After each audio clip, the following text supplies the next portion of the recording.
সাহাবায়ে কেরাম রাদিয়াল্লাহু তাআলা আনহুরা কেমন করে নামাজ পড়েছেন খেয়াল করেন। কত আন্তরিকতা নিয়ে, কত খুশু নিয়ে, কত মহব্বত নিয়ে নামাজ পড়েছেন। বিশ্ব নবীর জামাতে হযরত আলী রাদিয়াল্লাহু তাআলা আনহু আশ্চর্য হয়ে যাবেন সাহাবায়ে কেরাম কেমন করে নামাজ পড়েছে। হযরত আলী রাদিয়াল্লাহু তাআলা জিহাদের ময়দানে চলে গেলেন। জিহাদের ময়দানে যাওয়ার পরে হযরত আলী রাদিয়াল্লাহু তাআলা জিহাদ করতে করতে করতে করতে এমন এক সময় একটা কাফেরদের বিষাক্ত তীর এসে হযরত আলীর পায়ের মধ্যে ঢুকে গিয়েছে। জোরে বলেন নাউযুবিল্লাহ। সাহাবায়ে কেরাম রাদিয়াল্লাহু তাআলা আলীর পা থেকে তীরটা বের করার জন্য চেষ্টা করলেন। তীর ধরে বারবার বারবার বারবার টান দেয়। হযরত আলী চিৎকার দিয়ে ওঠে, সাহাবীরা রে, ও নবীর সাহাবী, আমার তীরটা ধরে টান দিও না। আমি আলীর পা থেকে যখন তীরটা ধরে টান দাও, আমার মনে হয় যেন আমি আলীর তীরটা ধরে টান দাও না, আমি আলীর কলিজাটা ধরে তোমরা টান দাও। জোরে বলেন নাউযুবিল্লাহ। এমন ভাবে তীরটা ঢুকেছে, পায়ের এক পাশ দিয়ে ঢুকে আরেক পাশে বের হয়ে গিয়েছে।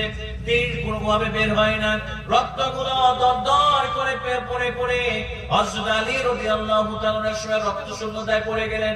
এবার সাহাবায়ে কেরাম রাদিয়াল্লাহু তাআলা বিশ্ব নবীর কাছে গিয়ে বললেন, ইয়া রাসূলুল্লাহ, ইয়া হাবিবাল্লাহ, হুজুর আপনার জামাতা হযরত আলীর পায়ের মধ্যে তীর ঢুকেছে, দেখেন কেমন নামাজের খুশু কাকে বলে। হযরত আলীর পায়ের মধ্যে তীর ঢুকেছে, ইয়া রাসূলুল্লাহ, আপনি তীর গুলার ব্যবস্থা করে দেন। বিশ্ব নবী সাল্লাল্লাহু আলাইহি ওয়াসাল্লাম বললেন, ও আমার সাহাবীরা, আমার আলীর পায়ের মধ্যে তীর ঢুকেছে, তোমরা তীর ধরে টানাটানি করো না, আমার আলীর তীরটা বের করার চেষ্টা করো না, কারণ আমি জানি যখন আলী আমার নামাজের মধ্যে দাঁড়িয়ে যায়, আলীর দুনিয়ার কোনো হুঁশ থাকে না।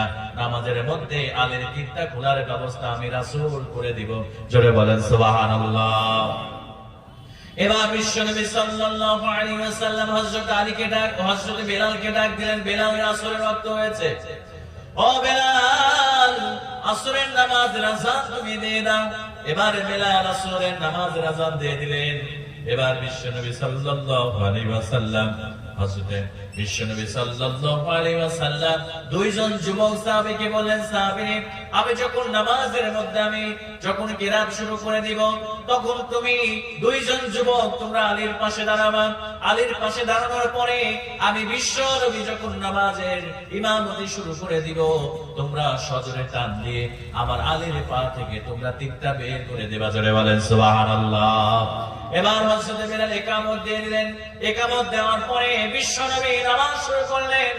আল্লাহর নবীজি নামাজ শুরু করার পরে দুইজন যুবক সাহাবীকে বিশ্বনবী ঠিক করেছেন। এবার ওই দুইজন যুবক সাহাবী সজোরে তীরটা ধরে এবার আলীর পা থেকে সজোরে তীরটা বের করে ফেলেছে। ও আবার মুসলমান ভাইরা, এবার নামাজ শেষ হয়ে গেল।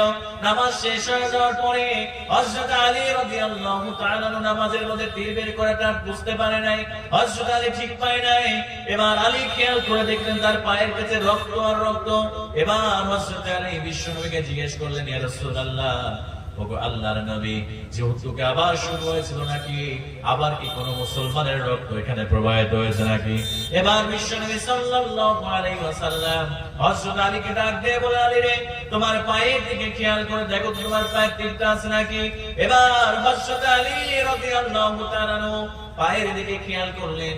পায়ের দিকে খেয়াল করে দেখলেন হযরত আলী রাদিয়াল্লাহু তাআলার পায়ের মধ্যে তীর নাই। বিশ্বনবীকে বলে, রাসূলুল্লাহ, কখন আমার তীরটা বের করা হয়েছে?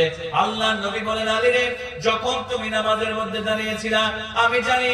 বিশ্বনবী বললেন, ও আলী, তুমি যখন নামাজের মধ্যে দাঁড়াও, তোমার দুনিয়ার কোনো হুঁশ থাকে না, হিসাব থাকে না। আলী রে, যখন তুমি নামাজে দাঁড়িয়েছো, আমার দুইজন সাহাবী তোমার তীরটা বের করে দিয়েছে। হযরত আলী রাদিয়াল্লাহু তাআলা বলেন, আল্লাহি, হযরত আলী রাদিয়াল্লাহু তাআলা ডাক দিয়ে বললেন, আল্লাহি ইয়া রাসূলুল্লাহ, আল্লাহর কসম করে বলছে, আল্লাহর নবীজি, আপনার সাহাবী কখন তীরটা টান দিয়ে বের করে দিয়েছে, আমি আলী বুঝি নাই, আমি আলী টের পাই নাই। কারণ আলী যখন নামাজের মধ্যে দাঁড়ায়, তখন দুনিয়ার কোনো হুঁশ থাকে না, একমাত্র আল্লাহর ভয় নিয়ে আল্লাহকে সামনে রেখে আলী নামাজে দাঁড়ায়। জোরে বলেন সুবহানাল্লাহ।